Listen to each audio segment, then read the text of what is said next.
Hey there, everyone. This is Annalisa with Inside Real Estate, and I want to welcome you to our success webinar. And today we have a special guest, Kelly Bojarski, and we'll get started here in just a minute or two, just waiting on a few more people to log in. So I just want to give it a couple minutes.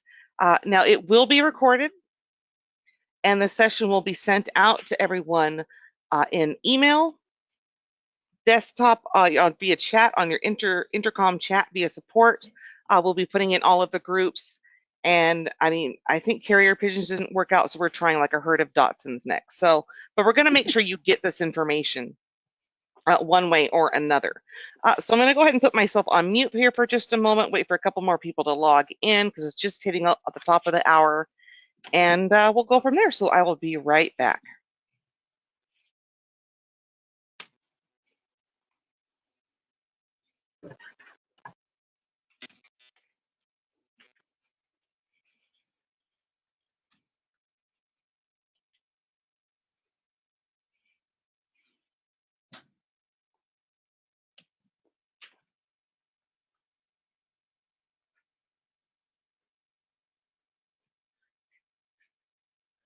And if you've just logged in, we are waiting just a moment or two to let some people trickle on into the session here.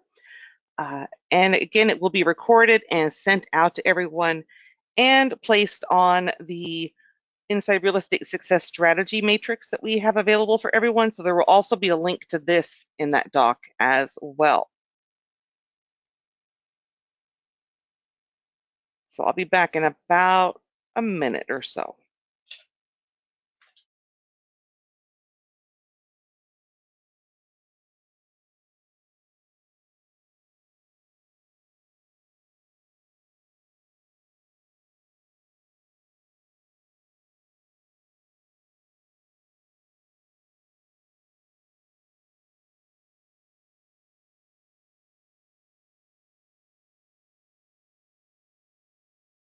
Okay, I think we are ready to roll. Now, before I start typing in on this, if someone could just jump into their GoToWebinar questions box there and just send a little message saying, yes, I can see your screen. Yes, I can hear you. That way it'll be really helpful to know on your end of things if we're good to go. So, yep, all good. Perfecto. Okay, so everyone, thank you so much for being here. This is Annalisa with Inside Real Estate, and today we have a special guest, Kelly Bojarski.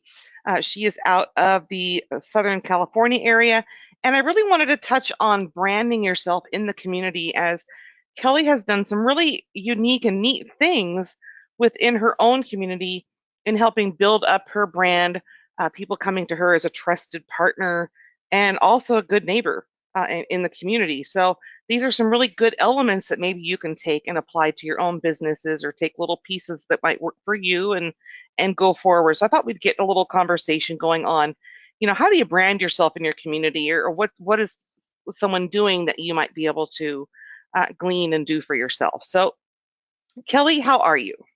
Well, hi, Annalisa. I'm fine, thank you. Thanks for having me today. Yeah, it's good to have you. And I know we want to try to get into like kind of like the background of where you started and I think how you built that community presence up if we could. So like in the grand scheme of things, how long have you been in the real estate industry or actively selling, buying and all that good stuff? Well, I've actually been in the industry kind of by by osmosis. It's been a family business of ours for many, many years, since the early 90s.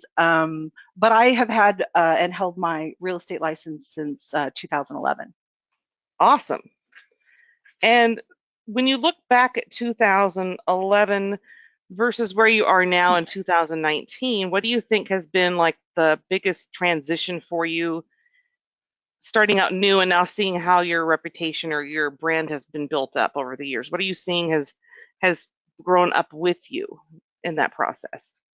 Oh, that's a good question. Of course, everybody learns by trial by fire in this industry. So there was a lot of growing pains, a lot of learning curves. I felt I had sort of a leg up in it because it had been part of my family business for a long time, but actually going out there and practicing real estate is a totally different thing. So I went through a lot of the same learning curves that most realtors do when they first start out. I think now, flash forward several years, I have learned, honestly, consistency and branding are so huge. Probably one of the most important things, second to lead generation and filling that pipeline, but definitely Mhm. branding is huge.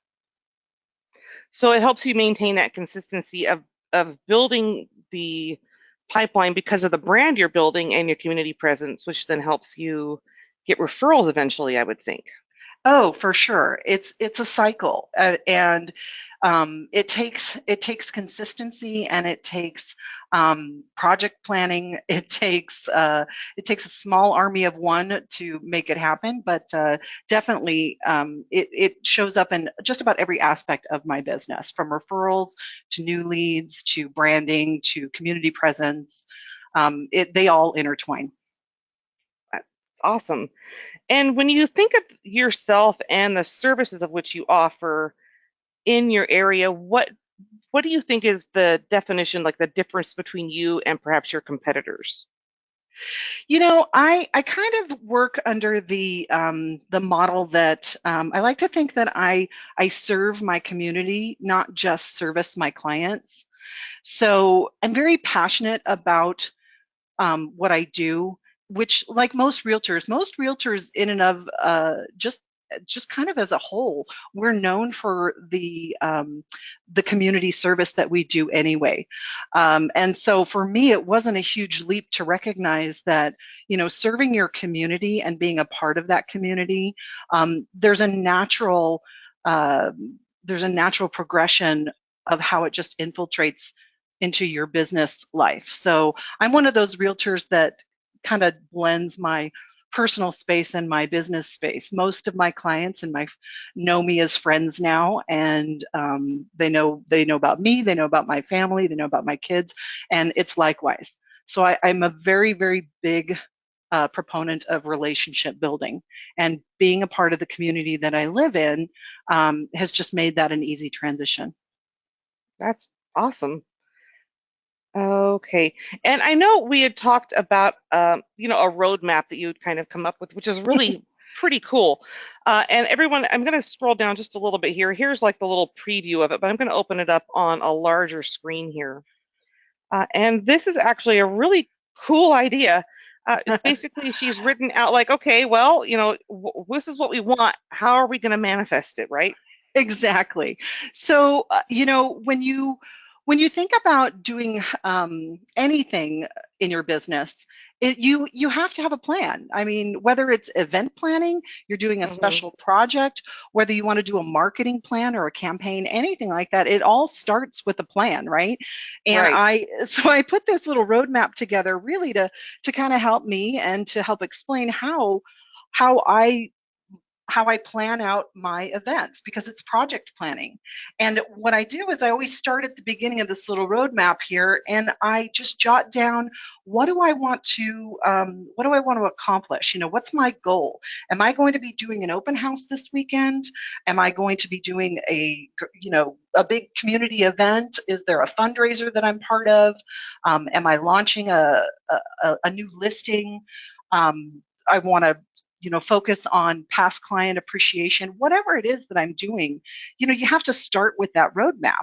And Hmm. so once you've set that goal, that's step number one, then you really sort of start jotting down what are the steps that you're going to do to create that. That's your planning. And then what I do is I go back and I follow up on how am I going to use um, conversion or KV core to really leverage that event to further my business, because of Hmm. course it's extremely important to try and infiltrate your plan anywhere you can with systems or tools so that it's going to help you. Like I said, I'm a small army of one, and so if the more help I can get by using the systems that are in place, the more successful I know that this is going to be for me in the long run. So Hmm. if I'm doing an open house, I know that I'm going to need to start by adding it to the MLS. And then I know that I'm going to need to start creating landing pages and blogging about it, and perhaps creating a custom drip campaign that I'm going to tie to that open house. And then I'm going to start using the mass texting features to email it out to my sphere of influence or existing leads that I know might be interested in that property. And then I just Mm-hmm. continue on that roadmap until I've gotten to the end. And number 12 in my book, it always has been and it always will be. At the end of the day, you got to call your leads. You got to call your Mm-hmm. clients. You got to call the perspectives, the prospects that you've gotten from that event, and uh, and work with those leads on and establishing that relationship. So that's kind of how that roadmap works. Awesome. That's so cool. And for everyone, I did link this in to the doc, of which will be shared with everyone with the video. So it's going to be either you can click on setting a roadmap here, or I'll also have it at the bottom of the sheet.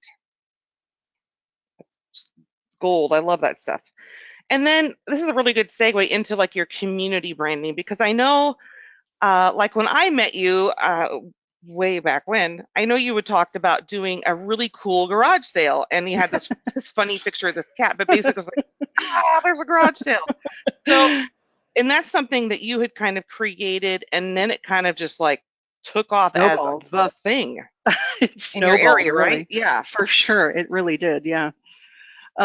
It's funny because just a little history about me. For anybody that knows me, my whole house is early American garage sale. So, I've said that before.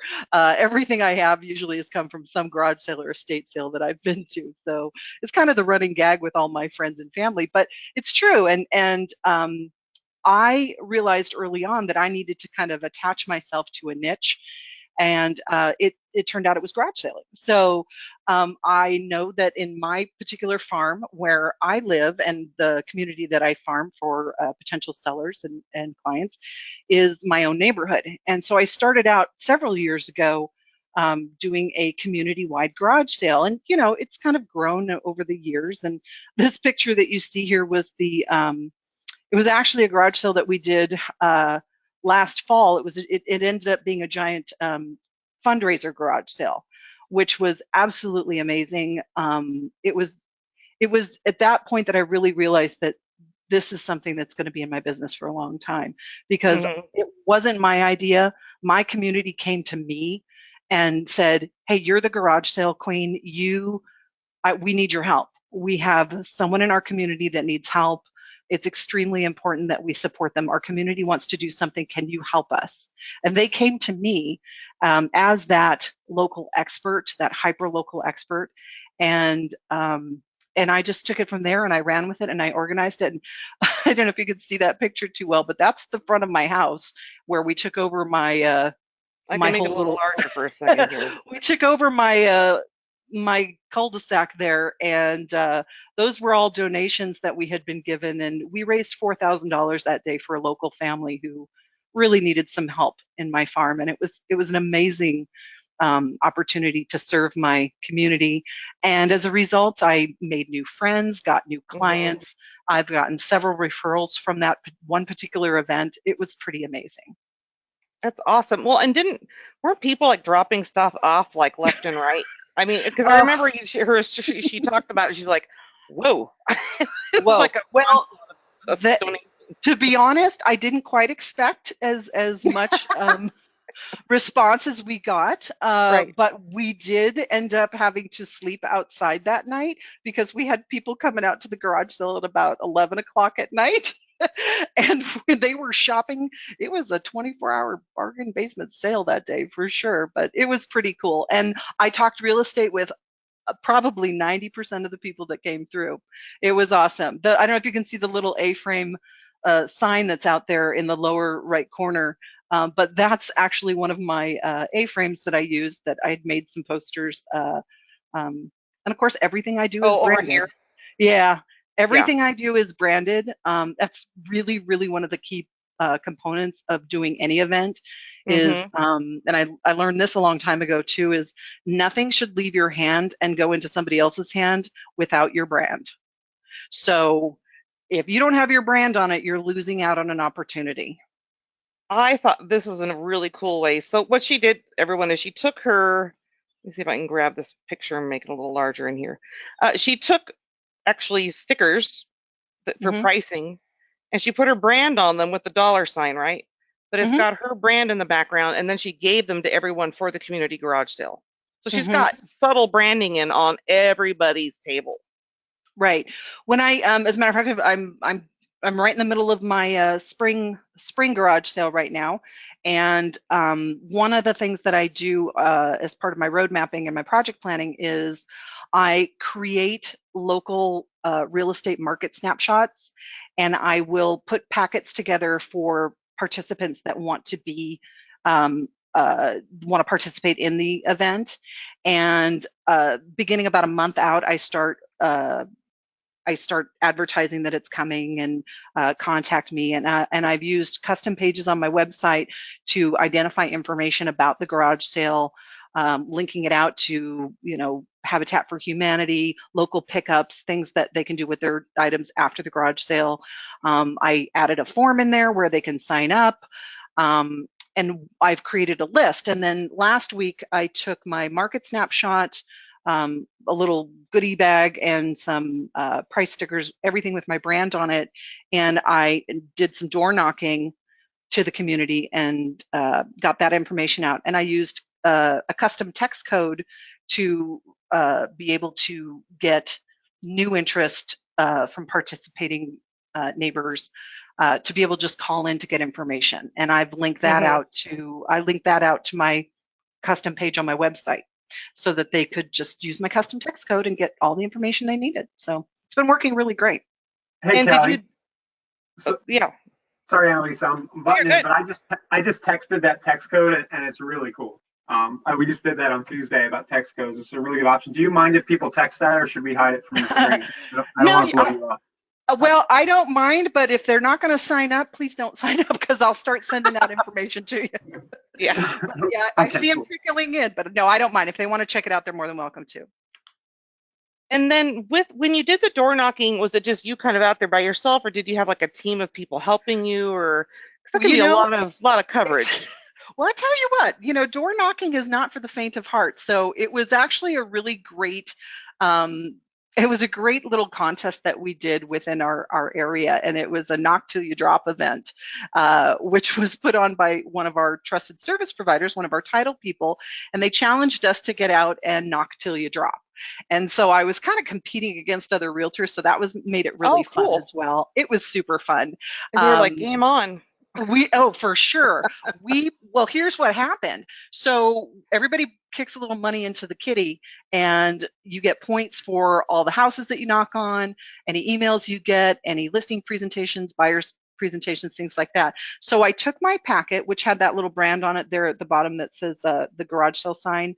I branded that on my listing packet with my market snapshot, my little price tags, and I went out with my lender, who is my co-sponsor on the garage sale. This is a great opportunity to co-brand with your lenders. Huge, huge opportunity to facilitate that relationship to that next level as well. And we went out and we door knocked, handing out these market snapshots, getting people to sign up, and handing and talking about real estate. And we'll find out this week if we won the little contest. But hey, Hmm. I'm all about winning a little extra money. So wish me luck on that. But at the end of the day, just so you know, I did come out of it with probably about a half a dozen new participants that didn't even know about the garage sale. And Hmm. I got two listing presentations, because it turns out, coincidentally, when people do garage sales, it's because they're either trying to clean out their garage or they're thinking about moving and it's time to clean Hmm. out. So I got two opportunities to do listing presentations on some neighbors that were literally cleaning out for the purposes of moving. So a great opportunity again to to really get in there and meet your community and provide a great service for them and just really do something for your community. Hmm. Um, so that was pretty awesome. It's incredible. And like when you're talking with the different neighbors and so forth, have you struck up a conversation like, oh, hey, you're in roofing, or you are in decking Hmm. or landscaping? So Absolutely. have you made like some good trusted provider contacts? I have. I've come across a couple of general contractors. There's a notary that I didn't know about. And all of these people that I've been working with, they love the materials that I'm giving them. Hmm. They love how easy it is to sign up and get access to this. And everything that I've done is I keep in the back of my head, how am I going to direct these people back to my website?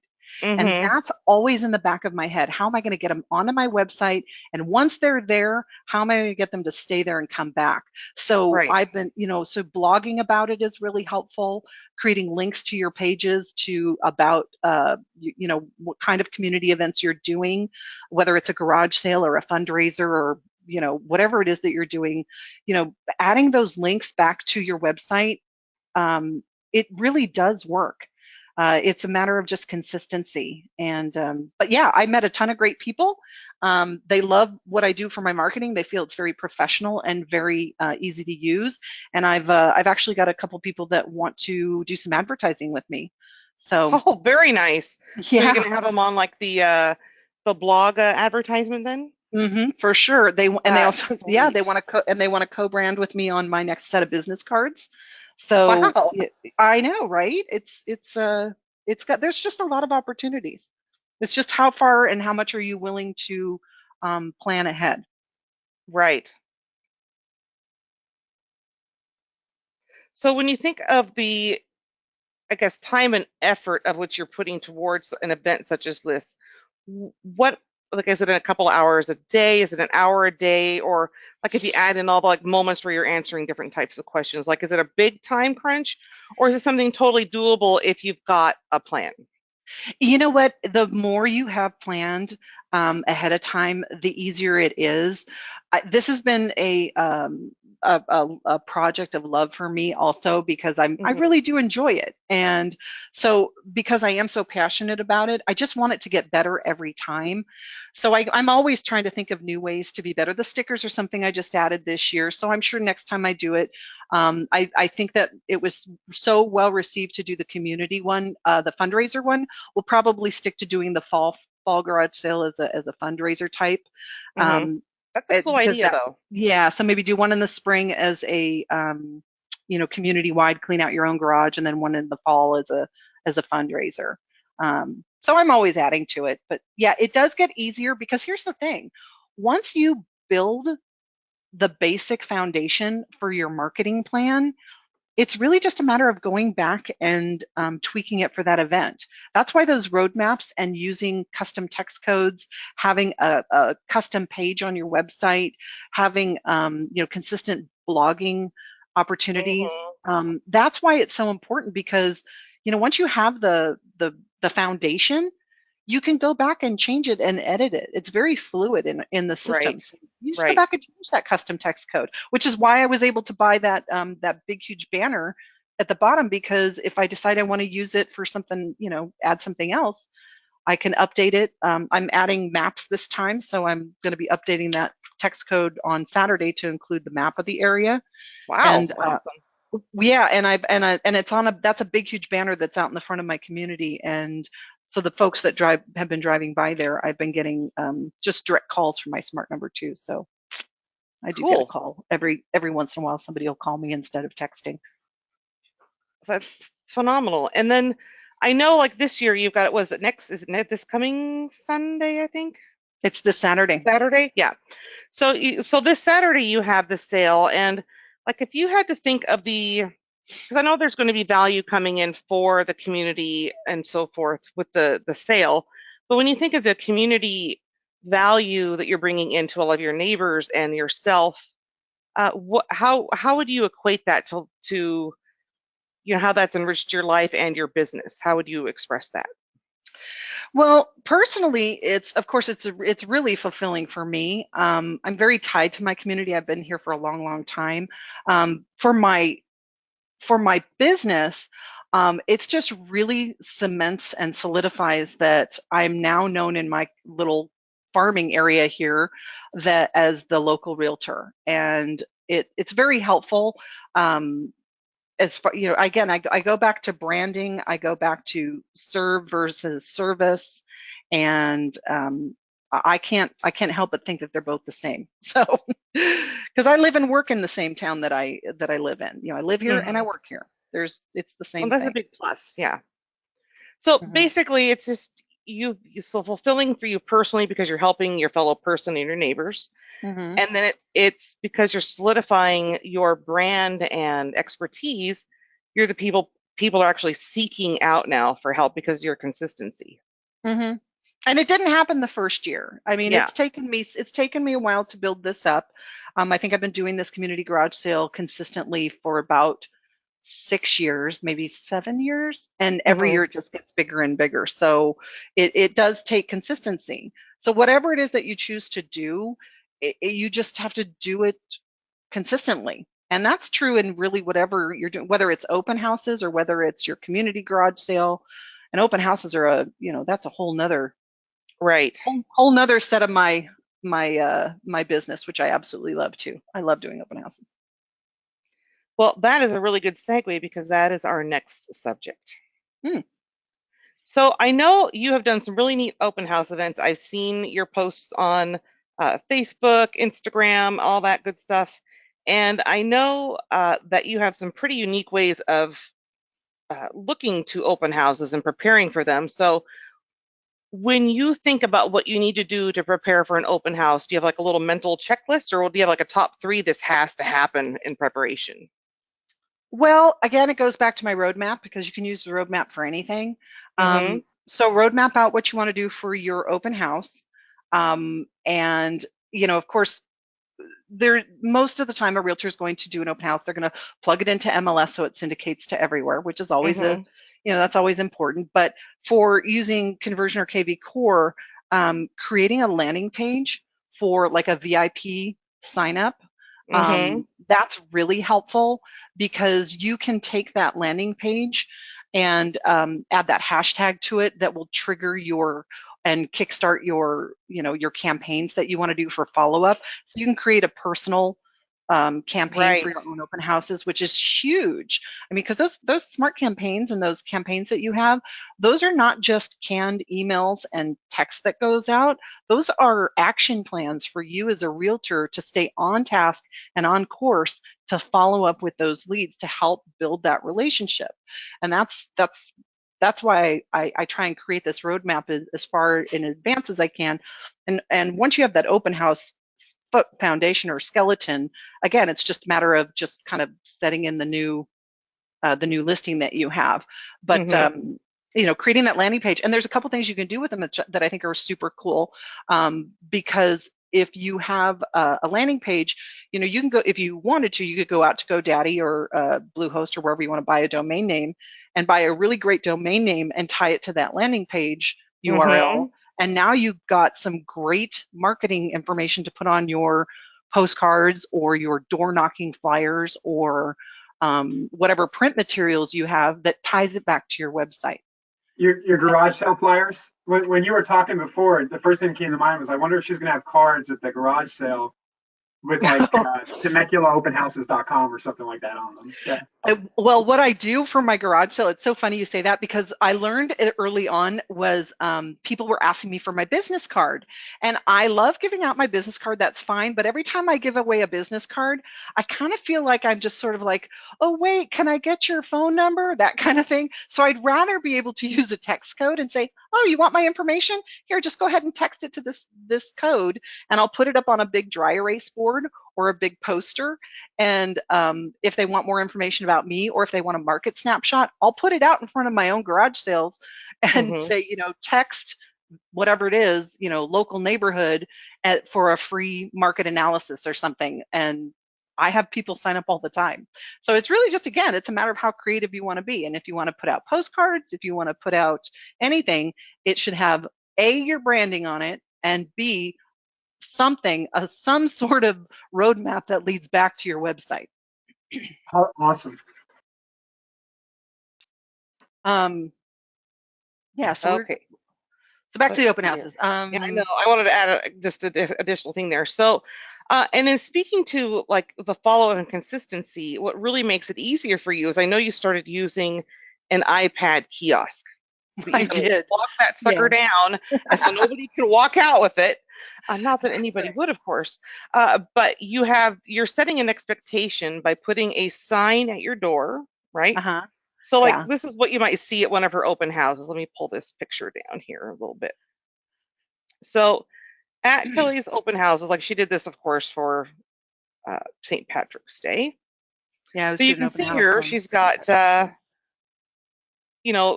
I wish you would stop to my open house, So you've got that information. Sorry, I'm trying to fix this, but it's not cooperating with me, folks. I'm so sorry. Hold on. This is me trying to be professional and cool about it, but it's not happening.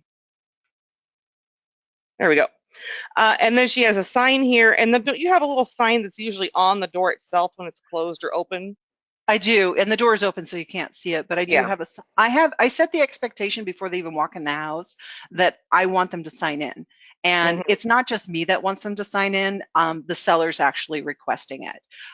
When I lay it down as an expectation that the seller, for their own security of their home and for my security, we want to identify everybody that's coming through the house. Um, I've got some nice signs that say it really sweetly, that say for better service, please sign in. And I also have some very specific signs right outside that say, for security, the seller requires everyone to sign in.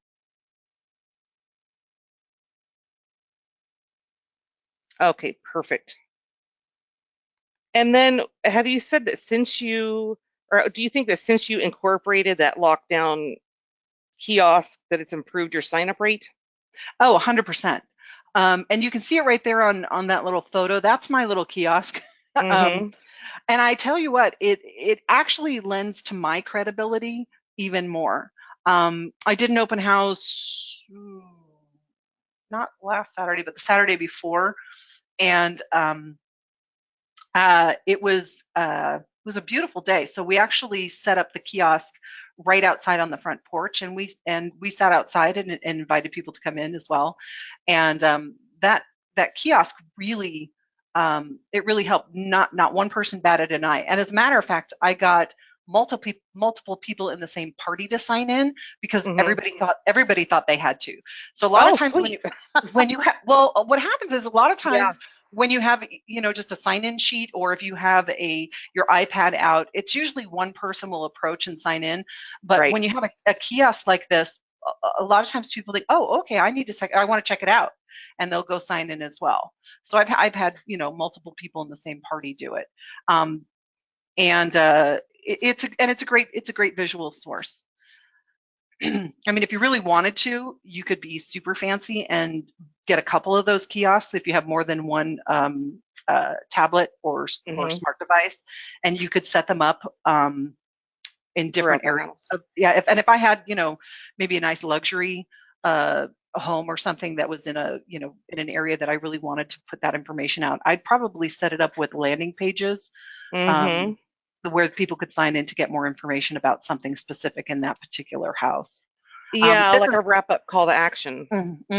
This is also a good thing for your lender to man for you. So while it's pretty heavy, and I don't think anybody's going to cart it off, but and you can mount them, but you don't do that on open house. But um, I usually have my lender will stand by and just ask people to sign in, and then I'm the 50-cent tour guide, and Hmm.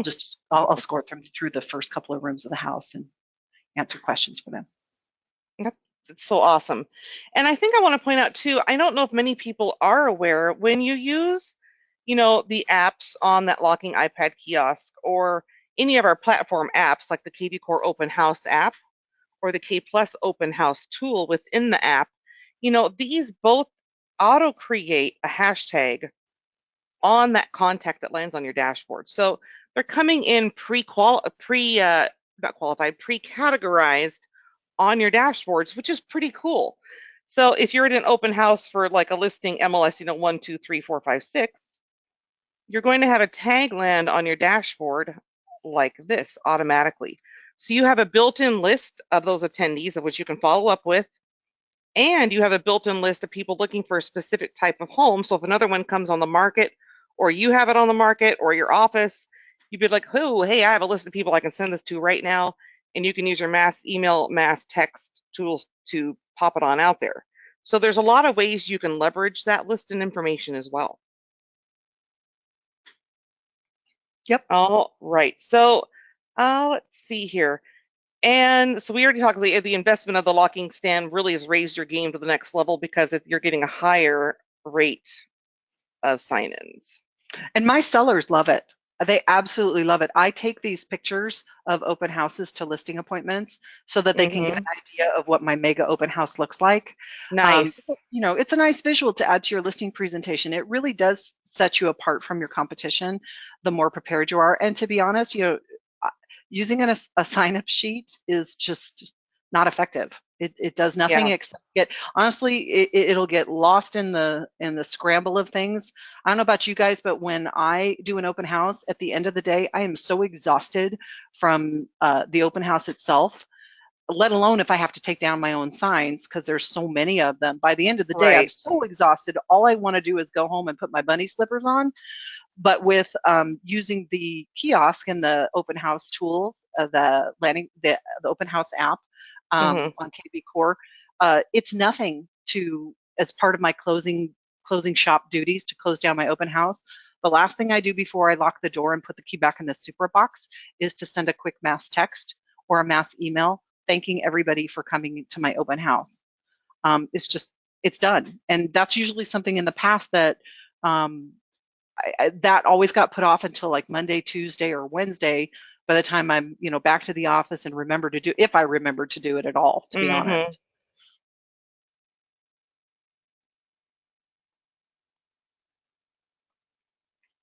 All right. That's awesome. Okay, let's see here.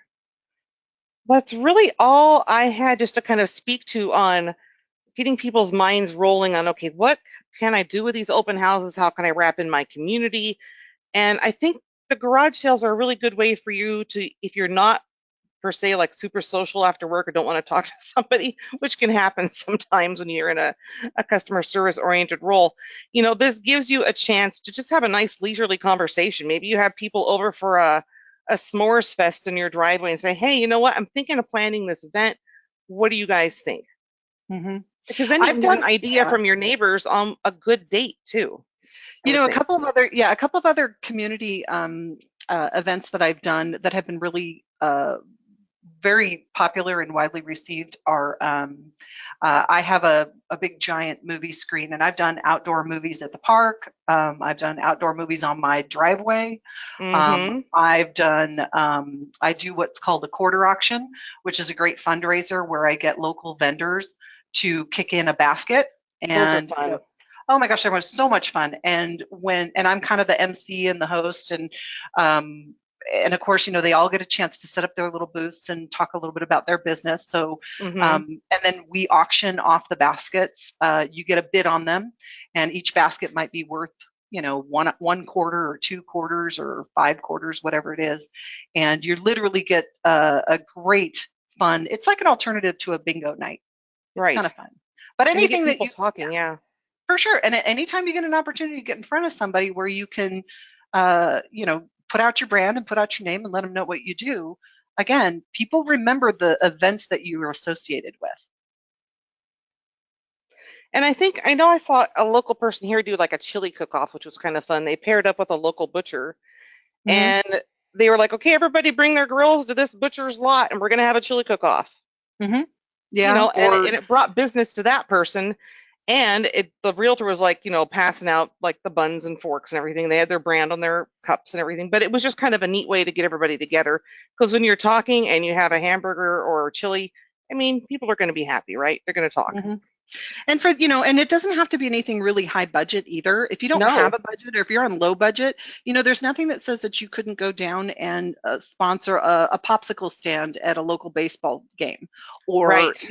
hand out popcorn at a local sporting event or something. As long as you're showing up every Friday night or whenever that event is, people are going to start to expect you to be there and they're going to know you for that event. So whatever it is you do, you just need to do it consistently. Don't just show up once and expect results. It's not going to happen. Right. Yeah, I always thought it would be fun to hand out hot cocoa on Black Friday morning to the line at Kohl's myself. There you go. That's a great idea. Or if you're in Florida, water. Because I was told Florida, they're like, we don't drink hot cocoa. So whatever works best in your area. But, you can hand out like little, like even granola bars because people are going to get hungry. They probably got up at 2 a.m. and they haven't had Funny. Yeah, anything and they're in line. it's It's funny. Bloody Marys down here, Annalisa. That's right. Yeah, On the day Florida of the stuff. on the day of the garage sale, we go around to all of the participants because I don't do my own Mhm. garage sale on that day, but we go down and we have breakfast burritos donated by a local restaurant who Oh, gets a little nice. plug, and then we go from garage sale to garage sale. I bring $100 in ones, and I bring a big basket of burritos, and I say, "Do you have enough change? And would you like a breakfast burrito?" And then I Hmm. drop, and on that breakfast burrito, I stick a stamp on it with a little sticker with my brand on it, and they love it. And it's a great. They're all icebreakers. Everything that I do Right. is an icebreaker to get in there, and people love free stuff. So Well, yeah, they do. That's awesome. Well, let's see if have there been any questions that have come in, Ryan? Yes, actually, Sterling's asking where you got the kiosk. How'd you set that up? that I got on Amazon, and it was Oh, about $80. That's so not just bad. for kiosk on Amazon. Mhm. I think it's called Mount It, MOUNT, Mount It kiosk. And they come with a couple of keys so you can lock down your iPad. That's awesome. Mm, Greg's asking for the sheet that Annalisa's working on. I'll paste that in here in a second for everybody. yep. Yeah, and then we'll also, since this is recorded, we will get it formatted and uploaded into the different types of groups of which we have. It will go out in email and on the intercom chat. So we'll make sure it hits everybody. Okay, well, it looks like that might be it on the questions. Ryan, did you have anything you wanted to add in that might have like ticked any Sure. boxes for you? Yeah, I just really like this, Kelly. I mean, you're mixing old school, garage sales, open house have been going on since the beginning of the business, but you're mixing the old school stuff and diverting the eyeballs and traffic into the lead capture tools you have with KV Core or Conversion Plus. So, you know, uh, it's efficiency, right? You're the word is leverage. You're doing these Yep, events anyway. Why not push people into these capture points?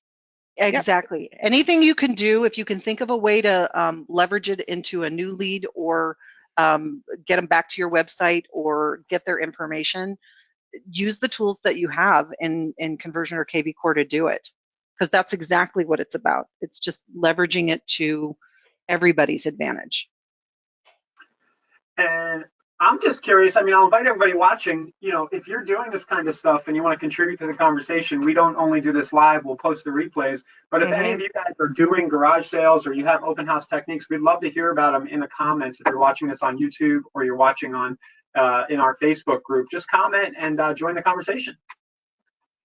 Yeah, and I think the other two things that I just remembered is we also used to do a turkey bowling event.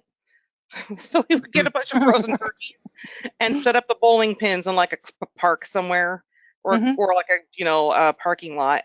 And we would just do turkey bowling and there would be prizes from local vendors. So there's all sorts of silly things you can do. And then the good turkeys that of course you have to the side, people can either win a turkey or donate it to the local share house.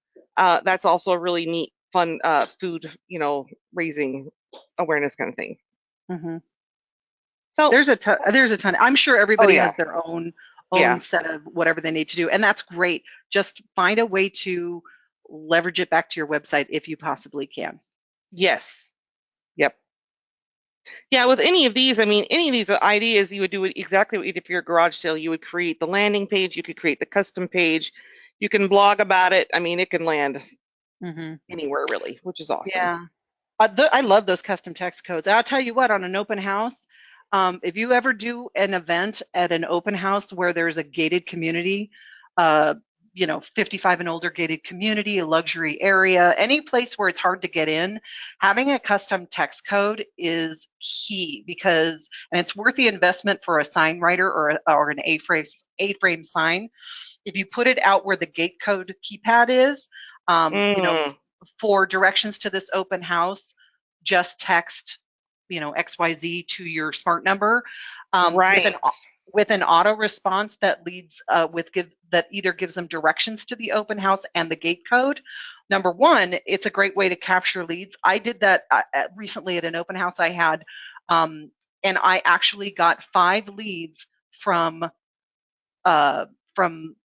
folks that weren't even planning to come to my open house. They were going to competitors' open houses in that community who didn't have that. So it was awesome. They never even came to my open house, but I was still able to connect with them because, of course, as soon as I get a custom text code, I call them and just say, hey, don't forget, turn left on whatever street. Mm-hmm. I'll be waving at you out in the front yard, whatever it is. You'll have your airline cone thing waving them in. Yeah. Exactly. All I right. love Well, that. this is, yeah, That, it's so. sorry, that direction idea is incredible. I'm thinking about a Facebook ad where you don't even show the address. No. Yeah. Or Text you code just talk all about the it way. being in a specific complex and you're just like text for the address and directions. Mhm. Wow. It's really Yep. cool. It's awesome. Well, I think that wraps us up. I really, really appreciate you taking the time to share all of this with us today. Hopefully, some people are got the engines running now and they're like, "Ooh, what could I do?" Because summer is coming, I guess one last thing I would say, if you're planning a big event like an Easter egg hunt or maybe it's like sponsoring a pumpkin patch day with your lenders, start planning and networking that now. Get those Mhm. connections tied down and booked. You can't book soon enough with these local farmers, right? So, Mhm. make sure you talk with them and see if you can get your lender to pitch in and help sponsor every little kid that comes that's been a past client gets to pick a pumpkin or something. You can do all sorts of fun type things like that locally too. Mhm. So there we have it. All right. Well, I'm going to go ahead and close up here. Thanks so much for being here again, Kelly. Thank you, Ryan, for being here, and we will see you all next Tuesday. Later, guys. Bye-bye.